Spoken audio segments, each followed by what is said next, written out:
मुकुल अपनी जॉब से काफी परेशान था। वो हमेशा कहता रहता था, हे भगवान, तुम मुझसे क्या चाहते हो।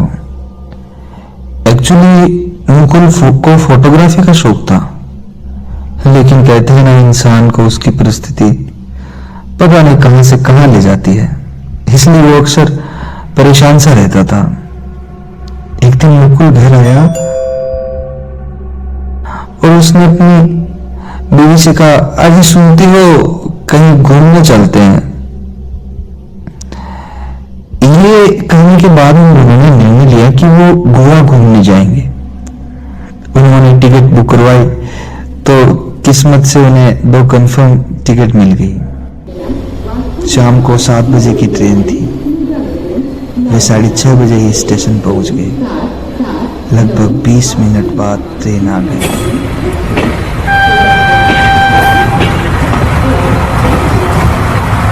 वो ट्रेन में चढ़े और अपनी सीट ढूंढ कर बैठ गए। गाड़ी अपने निर्धारित समय से रवाना हो गई।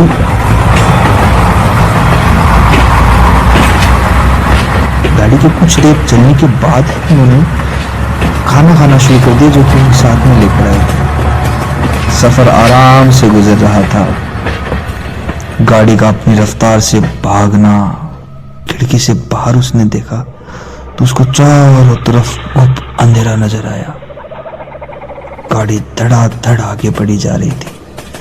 उसने कहा, डार्लिंग, अब तो नींद आ रही है। ये कहते हुए सोने के लिए बीच वाली बर्थ पर चादर बिछाई और लेटने लगा। कुछ समय बाद उसकी नींद लग गई। थोड़े ही समय में उसने महसूस किया कि कोई हाथ उसे उठा रहा है और उसकी आंख खुली तो टीटी बोला, बाबूजी टिकट दिखाइए। उसने अपनी टिकट दिखाई तो उनका बर्थ वो कोच S6 था, S5 नहीं था। वो गलती से S5 में चढ़ गए थे। टीटी ने कहा, आप आगे S6 में चले जाइए। वो दोनों अपना सामान समेट कर S6 की ओर जाने लगे।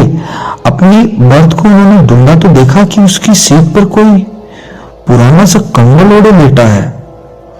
उसने थोड़ा हिचकिचाते हुए कहा, भाई साहब, ये बर्थ हमारी है, प्लीज आप उठ जाइए।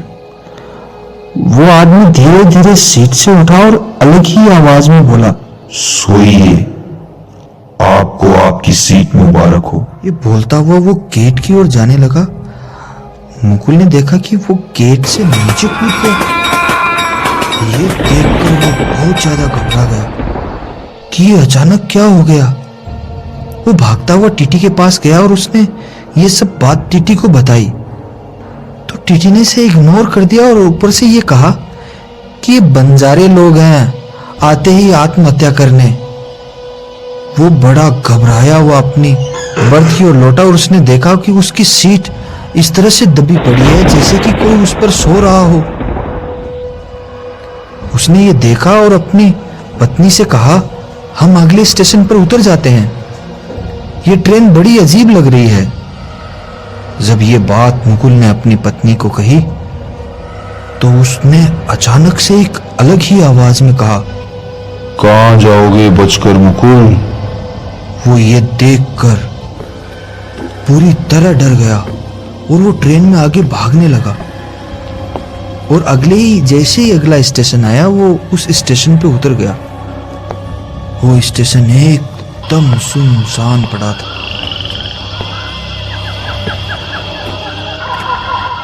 वो बाहर जाने वाले रास्ते को देखा और उसने बाहर की तरफ जाना शुरू किया। चारों तरफ अंधेरा था, लेकिन सामने से उसे एक रोशनी दिखाई दी जो लग रही थी कि वो उसकी तरफ आ रही है। वो मुकुल भी उसकी तरफ बढ़ने लगा, लेकिन जैसे ही वहां पास में जाता है तो वो देखता है कि ये तो वही आदमी है जो ट्रेन से नीचे कूदा था। ये क्या हो रहा है, मुकुल को बिल्कुल समझ नहीं आया और वो तुरंत वहां से भागा और वापस स्टेशन की तरफ भागने लगा। लेकिन जैसे ही वो स्टेशन पहुंचता है तो वहां बहुत ज्यादा यात्रियों की भीड़ उसे नजर आती है। अब तो मुकुल पहले से ज्यादा घबरा गया था। पूरा शरीर उसी का पसीने से लथपथ हो चुका था और वो क्या देखता है कि सारे यात्री उसको मारने के लिए उसकी तरफ आ रहे हैं।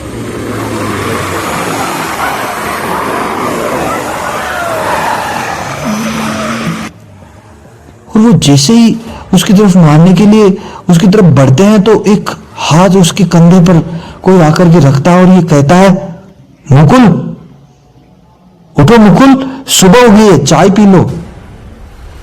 ओह नो, मुकुल घबरा करके अपनी बीवी से गले लग जाता है और कहता है,